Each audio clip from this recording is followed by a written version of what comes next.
سورہ نوح کی 10 نمبر آیت سے تلاوت کرنی شروع کر دی کہ جب تم استغفار پڑھو گے تو میں رحمت کی بارش برساؤں گا، بیٹوں سے تمہیں نوازوں گا، باغ دوں گا، باغ، نہریں دیں گے۔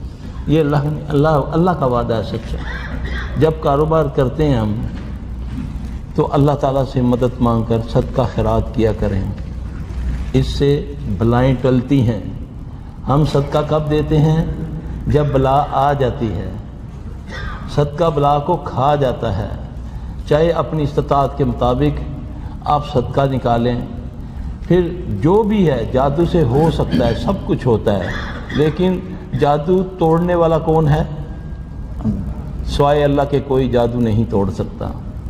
تو میرے بھائی کثرت سے استغفار پڑھیں، کثرت سے، اس ٹو میں نہ لگیں، نہ